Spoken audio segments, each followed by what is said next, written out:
Hello everyone, and welcome back to another Live at 5. I am your host, curator Kevin Adkison with the Cranbrook Center for Collections and Research. And today, on this sunny, beautiful, glorious fall day, I am here to talk to you about bricks. And if you thought that last week's bricks were interesting, well, let me tell you. Today's bricks are going to be equally fascinating, and all of this brick discussion is in building up anticipation for Monday's talk on Monday, October 25th, 2021. I'll be leading a virtual lecture called The Bricks of Cranbrook, Humble Material, Monumental Design. And so that lecture, tickets are on sale now over at Center. And so today, I thought that we would do a little bit of a preview of Monday's lecture and look at some of my favorite bricks. I don't know what your favorite bricks are, but mine happen to be over here near the Art Museum. And as we look out across the campus, we are seeing that it is mostly a brick campus. And so even though the Art Museum's central feature is done in Mankato Kasota limestone, most of the building, the great swath of the galleries, are in this golden brick. Now, these brick, I believe, are from Ohio.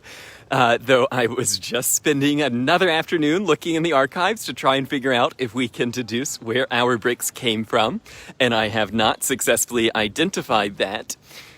And as we look at the bricks going across, you can see that there is this beautiful harmony between the golden limestone and the golden brick. Now, these are probably the most simple and stripped down bricks of all that Eliel Saarinen would use on the campus. They're laid in a very simple bond of 6 rows of stretchers and then a single row of headers. And so you can see the headers are the short brick, those are going end to end, and the stretchers are the long bricks going across. And much like all of Eliel Saarinen's architecture at the Art Museum and Library, it is this real sort of stripped down design language where our visual interest is not coming from patterns in the brick or really even patterns in the stone. It's not coming from sort of architectural ornament on the column capitals. It's coming from the kind of monumentality of the building design, as well as from this unique sort of system of ornament that maybe on a future Live at 5 we'll talk about the ornament system. So I'd like to walk just ever so close to see where an instance where Eliel Saarinen is really using a different type of... Now, I should know by now, after many months of doing this, that there is always a dead spot right there. So I was mentioning I want to come over here and look at a place where the bricks are used as sort of a single unit to establish a larger design identity. And so here within the courtyard of the original women's dormitory, sculpture department, and painting department, we're going to see a number of brick types. And I hope that in looking at just bricks on these few buildings, it will entice you to sign up for the full brick lecture where we can run around campus through the magic of photography and Zoom. So first of all, let's start with the bricks on the right. This is Carl Millis's students' studio, so the sculpture students would have been working here under Millis. It is still the sculpture department today. And much like the Art Museum bricks, we are looking at a pretty plain wall of headers and stretchers. And so you'll see again, 1, 2, 3, 4, 5, 6 rows of stretchers followed by a row of headers. Very common, very traditional brick design. But I want to bring us into this funny little passageway. And in 1932, this would have not been a passageway at all. This would have been the end of the building. And then about 1936, the building on the right was built. And when that building was constructed, there was this connection put across. And if I was a drone and I could fly up, I'm not actually sure if I can step back, if you'll see anything. It is kind of amazing that even though the buildings are now almost 100 years old, about 90 years old, and they're only about 5 years apart, you actually can still see the original seam from the roof, from where the roof was extended over. But let's look closely at the bricks. So we have all this wall of very simple brickwork, and then we come to the sort of doorway, the portal, and we're going to get a pretty common Saarinen motif of stepping the bricks back. But what I have always been intrigued by is this line. So where is this coming from? And if we follow this to the corner, do you see how now these two lines are going to turn and continue up? Then at the midpoint, you see there's another two lines here. And look what's going further up. And you realize that this entire wall is a 2 by 3 foot grid of bricks. And so there is this very subtle quilted pattern. And what I want to look at are the intersections. So do you see how he's doing it entirely with headers and stretchers? So there's no shaped bricks here. There's no different type of brick. But simply by turning this brick on its short end and then tilting it, he's able to get this line. And so you have the sort of intersection of the two lines here. But what happens at the corner is you're intersecting down and you're turning over. And you end up with a pattern that is sort of, I think, denoting the fact that it's a corner. And it's almost thinking of Rohe Saarinen's rugs, or even more generally, just quilting patterns. It really is a sort of design of quilts, that you have this sort of intersection of two turns, turning there. We come across the middle, and here the bricks stay up and down because the line is the end border. But look at what happens up above, where you have two intersections and across. You end up with a spiral of bricks going down. And so what may have on your walks through Cranbrook's campus appeared to be a pretty just standard brick wall, now I hope you see that in fact it has this sort of larger pattern within the brickwork. And if I stand back a little bit more, standing in the bushes currently, you may get a sense of how this grid of 1, 2, 3, 4 verticals and then 1, 2, 3 horizontals is created just using the same standard brick, but turning them different directions and allowing those mortar lines to express this design. And of course here, even though it's interrupted by the beautiful door, you still have the intersection of two pathways, and so you end up with this unique corner condition. Now, I'm going to lay down here and look straight up, because I think you can see it already here, but it's a little bit deceiving because the sunlight hitting this brick wall. So if we just turn the camera up and look straight up, can you notice as the camera comes into focus the difference of the left pier and the right pier? Do you see how on this side, it really reads quite brickish? You can see the mortar lines going up and down. You can see the mortar lines going across. Now turn and look at this pier, and it's a very different visual effect. The mortar lines going up and down are still visible, but they appear quite subtle compared to the strong horizontal lines in the mortar. And that is because these two buildings, though they're just 5 years apart in age, are constructed of really entirely different masonry construction details. And so I think that you can see, looking at the two, that the left-hand side is different from the right-hand side. Now, first of all, we are seeing the complicated nature of brick making and brick yards, which that in 1932 this brick was ordered, in 1936 this brick was ordered, and they're probably from the same brickyard. Either way, in the contract it says basically contractor to match existing brick. Verify in field, verify with architect. So they're a multiple step process to try and get the same brick, but as we can see here, it is a little bit of an impossible task to do. And that's because brick is ultimately a very natural material. And so even if they're using the same brickyard and the same brick manufacturer, the clay deposit is different. And there are probably billions of bricks made in between these two. And so you're just going to have a slight variation, a natural variation in clay.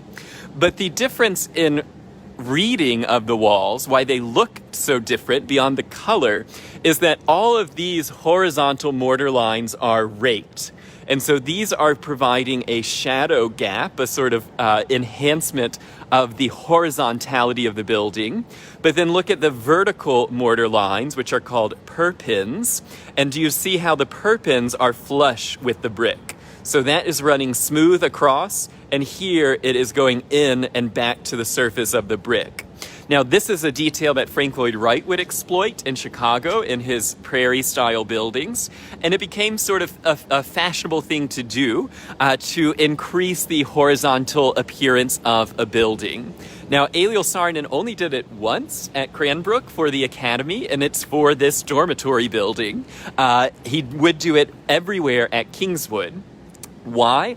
I don't know, but you can see, I mean, on this beautiful sunny day, how much more the horizontal is emphasized on this wall here versus if I turn my camera and we look down Millis's long studio wall. Do you see how it really is a much more sort of monolithic surface where the vertical and horizontal mortar lines are present? You can obviously see them, but they're not increased by that shadow line.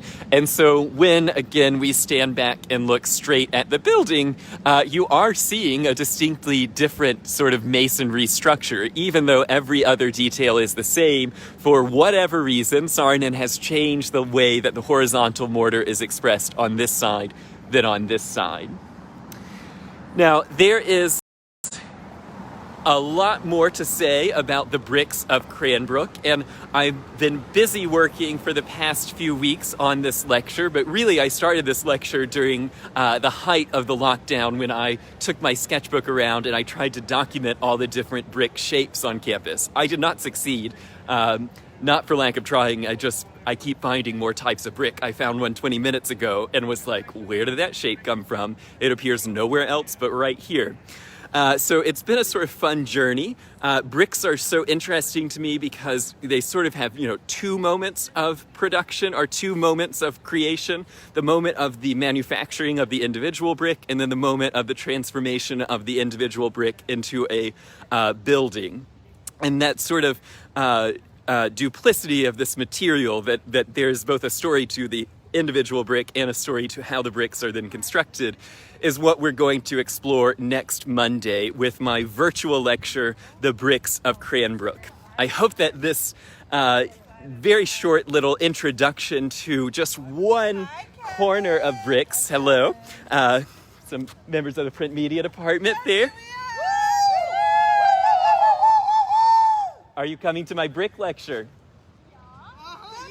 Yay, love that, love that. Well, maybe they will sign up after they lied to all of you. So I think that even looking at this, group of just a few buildings was an exciting, for me at least, chance to share with you this really subtle but omnipresent and very powerful material and mastery of a material that we can see demonstrated in the architecture of Cranbrook. So again, the Brick Lecture is a paid event, a ticketed event. It's going to be next Monday, October 21st. I'll do the lecture twice at 11 a.m. and 7 p.m.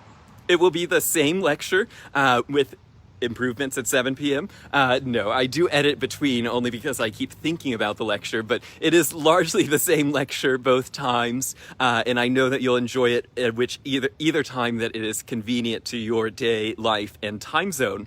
Again, it's at 11 a.m. and 7 p.m. Eastern on this coming Monday.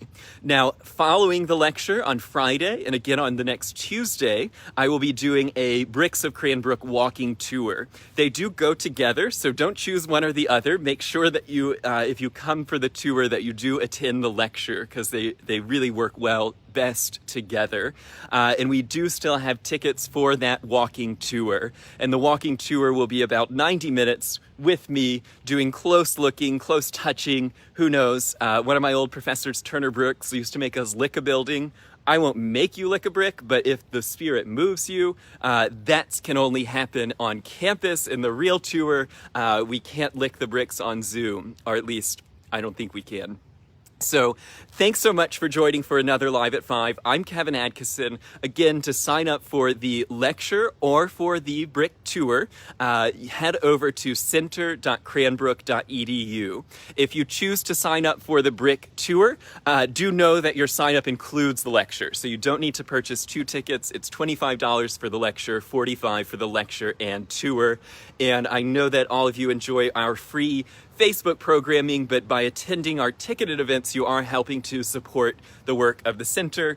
You're supporting my job security, and we really appreciate your investment in the Cranbrook Center for Collections and Research as we continue to examine increasingly esoteric corners of this campus. So if you have any further information about where these bricks might have come from, do let me know, because the archives have kept the secret from me. But regardless of if I can learn every brickyard that Cranbrook was supplied with materials from, I know that it's going to be a really close, exciting lecture of close looking at some of the most beautiful brick buildings in this country. I mean, look at those square bricks. Those are not tiles, those are bricks. Bricks, bricks, more bricks. Until next time, everyone, I'll be back next Wednesday with another Live at 5. Likely not brick related, but you never know. Once I'm on a topic, I do like to examine it fully. So until next time, coming to you live from the dormitories at Cranbrook Academy of Art and this stunning raked mortar, flush perpend brick wall. It's Kevin Adkison signing off.